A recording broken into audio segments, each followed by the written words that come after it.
Hukum pidana internasional dihubungkan dengan kejahatan transnasional, khususnya terhadap tindak pidana korupsi. Oleh saya sendiri, Nada Apriani dengan NIM 2017-351. Hukum pidana internasional atau International Criminal Law atau Internationalist Process Recht merupakan cabang ilmu hukum yang relatif baru. Bassioni dan Vinades 1986 yang telah menulis sebuah karya tulis A Treatise on International Criminal Law 1973. Eksistensi hukum pidana internasional hakikatnya teramat penting, khususnya apabila dihubungkan dengan kejahatan transnasional. Apabila dijabarkan lebih lanjut, maka pada pokoknya ada 4 fungsi dari hukum pidana internasional.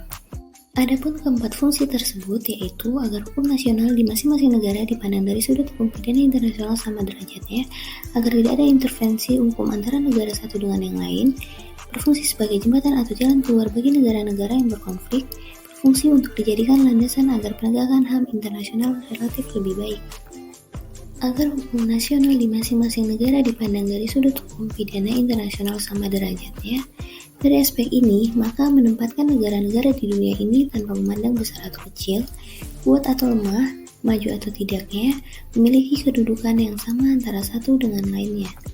Tegasnya agar negara besar tidak melakukan intervensi hukum terhadap negara yang lebih kecil. Apabila dijabarkan lebih jauh, maka fungsi kedua dari hukum pidana internasional ini merupakan penjabaran dari asas non-intervensi. Berfungsi sebagai jembatan atau jalan keluar bagi negara-negara yang berkonflik untuk menjadikan Mahkamah Internasional sebagai jalan keluar.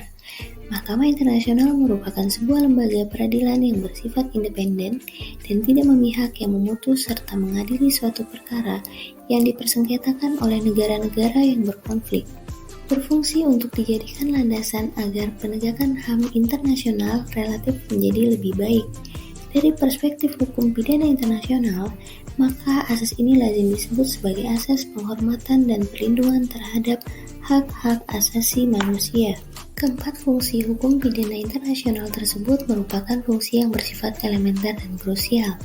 Apabila dijabarkan, maka keempat fungsi tersebut berhubungan erat dan dapat diaplikasikan terhadap kejahatan transnasional, khususnya terhadap tindak pidana korupsi yang merupakan bahasan topik dalam video ini. Tindak pidana korupsi merupakan salah satu bagian dari hukum pidana khusus, maka tindak pidana korupsi mempunyai spesifikasi tertentu yang berbeda dengan hukum pidana umum. Thanks for watching.